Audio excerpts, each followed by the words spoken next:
설 명절 기간 많은 분들께 인사드리면서 국민 통합의 의미를 다시 한번 생각해 보았습니다.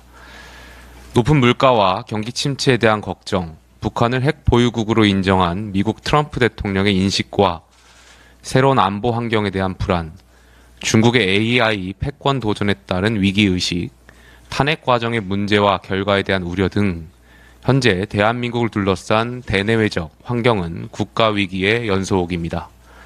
이러한 상황에서 어제 문재인 전 대통령과 이재명 당대표의 회동이 있었습니다. 두 정치인의 상황이 오버랩되면서도 민주당이 처한 위기 상황을 보여주는 회동이라고 생각합니다.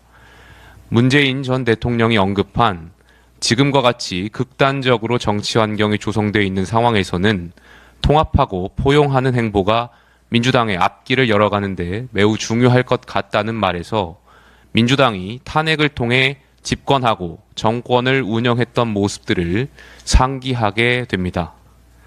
그때와 지금을 같이 놓고 볼 때 민주당이 탄핵에 집착하는 이유는 보수 정권의 모든 걸 부정할 수 있는 명분이 필요하기 때문입니다. 이미 우리 국민들은 그것을 문재인 정부 때 겪었습니다. 민주당의 탄핵, 집권, 정권 운영 3단계 공식은 간단합니다. 첫 번째, 탄핵 여론몰이를 해서 국회 탄핵소추와 탄핵 심판을 이끌어낸다. 두 번째, 대선 과정에서는 민주당만의 급진적 색깔을 지우고 한미동맹과 경제성장을 내세우고 통합과 포용을 강조한다. 세 번째, 정권을 잡으면 탄핵이라는 비상상황을 근거로 보수 세력에 대한 적폐몰이를 시작한다. 그리고 민주당의 진보 이념에 따라 국가 정책을 전환한다. 민주당의 장기 집권 플랜을 가동한다. 문재인 전 대통령과 이재명 민주당 당대표가 만났지만 안타까운 것은 현재 민주당에는 586 운동권 이즘과 1극 체제 이재명 이즘밖에 없다는 것입니다. 그들이 문정권 시기의 운동권 이즘에서 벗어나는 방식이 이재명 이즘이었고 지금 이재명 이즘에서 벗어나려는 간헐적인 시도도 과거 운동권 이즘으로의 회귀일 뿐입니다.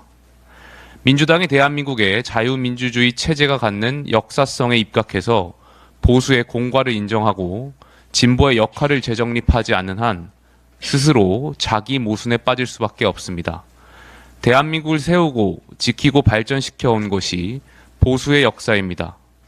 보수 정권의 과오가 있었다고 해서 87년 민주화 세력이 정의를 독점할 수는 없습니다. 좌우 양날개에 우측 날개를 부러뜨려서 더 높이 날 수 있다고 생각한다면 큰 착각에 불과합니다. 586 민주화 세력들은 이미 정치 기득권 세력입니다. 그리고 그들은 자신들이 이루어낸 87년 헌법체제의 중요한 전제인 보수 진보 타협 체제를 스스로 허물어버렸습니다.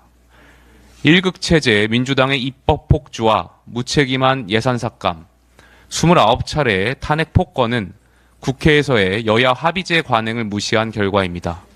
이러한 이유로 대통령이 계엄을 선포한 것도 잘못이지만 민주당의 이러한 1극 지배체제 역시 국민들로부터 심판받을 것입니다.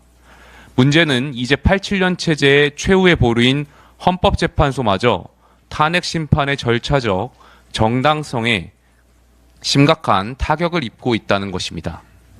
특히 국정 공백을 막기 위해 신속하게 판단했어야 하는 한덕수 국무총리 및 권한대행 탄핵 심판과 탄핵 절차에 대한 판단은 미룬 채 마은혁 헌법재판관을 임명하지 않는 것에 대한 위헌 심판만을 서두르는 것은 헌법재판소의 위상을 스스로 실추시키는 일입니다.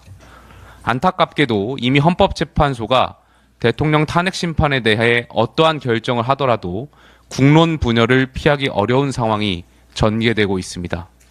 헌법재판소는 어떠한 정치적 판단이 최선인가를 고민하지 말고 헌법과 법률에 맞게 구성할 수 있는 최선의 절차를 마련해 주시기 바랍니다. 끝으로 한 가지만 더 말씀드리겠습니다. 국민의힘은 중앙대학생위원회 위원을 공개 모집하고 있습니다. 관련해서 전국의 많은 대학생 여러분들의 관심을 부탁드리고 관련해서는 당 홈페이지에 공지가 있습니다. 많은 관심 부탁드리겠습니다.